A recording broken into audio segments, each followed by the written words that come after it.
সরকারি চাকরিতে আবেদনের বয়সসীমা ৩৫ বছর করার দাবিতে আন্দোলনকারী চাকরি প্রত্যাশীরা শাহবাগে অবস্থানের পর এবার প্রধান উপদেষ্টার বাসভবন যমুনার সামনে অবস্থান নিয়েছেন। সেখান থেকে তাদের ছত্রভঙ্গ করতে পুলিশ টিয়ারশেল এবং গুলি নিক্ষেপ করেছে।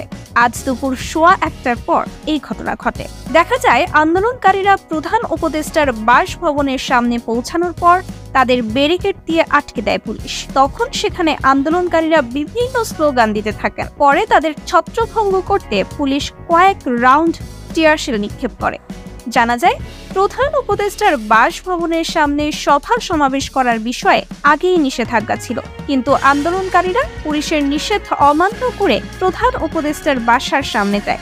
এ বিষয়ে পুলিশ জানায়, তাদের বিষয়ে আমরা ব্যবস্থা নিচ্ছি এবং সেখানে তাদের আমরা থাকতে দেব না। পরিস্থিতি বিবেচনায় আমরা পদক্ষেপ গ্রহণ করছি, তবে প্রধান উপদেষ্টার বাসভবনের সামনে খুব বেশি বল প্রয়োগ করাও যাবে না। এখন অল্প স্বল্প কিছু লোক এখানে রয়েছে। স্বৈরাচার পতনের পর স্বাধীন দেশে এটাই ছিল প্রথম গোলাগুলির ঘটনা, যা নিয়ে সামাজিক যোগাযোগ মাধ্যমে চলছে সমালোচনা।